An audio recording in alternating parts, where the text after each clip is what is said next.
नमस्कार दोस्तों, मैं अंकुर उपाध्याय स्वागत करता हूं आप सभी का आपके अपने YouTube channel share market analysis में।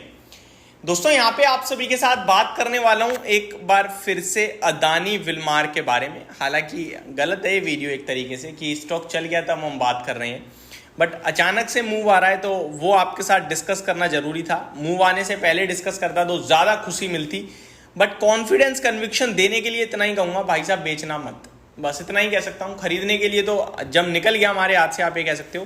पहले हालांकि 340 पे आपके साथ डिस्कस किया हुआ है, जब स्टॉक ने ऊपर 400 तक के लेवल दिखाए वापस से गिरा।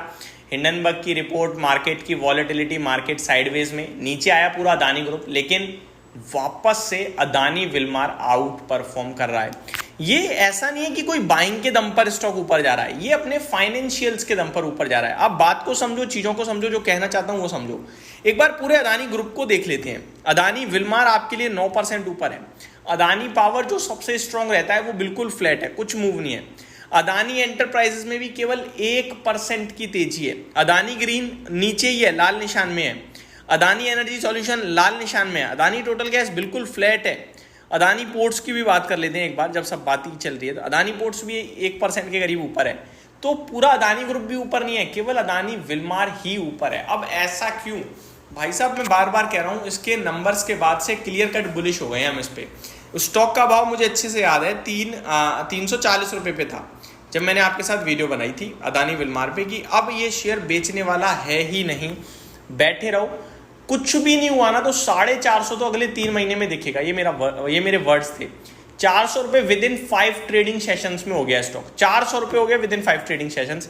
फिर गिरावट आई और आज फिर वापस से मूव आ रहा है, तो दोबारा कवर कर रहा हूं मैं, एक तरीके से आप ये कह सकते हो।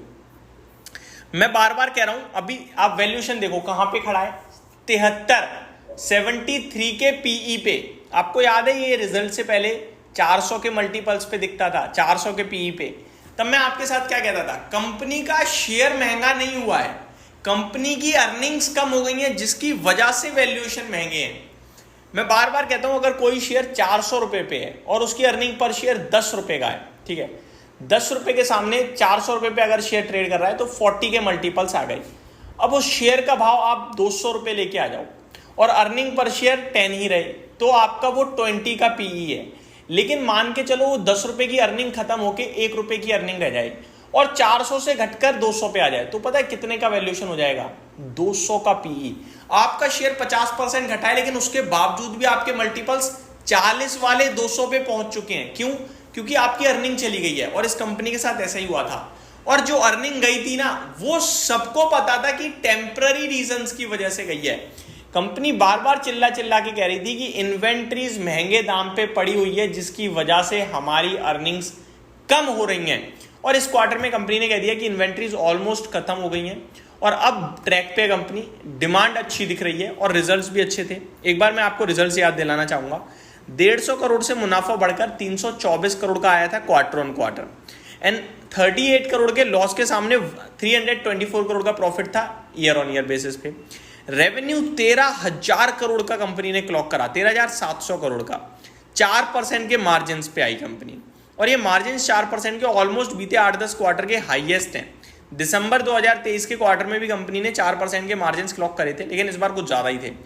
अगर आप इसका अदर इनकम देखें ना, तो लास्ट क्वार्टर में 103 करोड़ था और इस बार 60 करोड़ है, यानी 40 करोड़ का डिफरेंस है। उसके बावजूद मुनाफा बहुत तंगड़ा है। क्यों?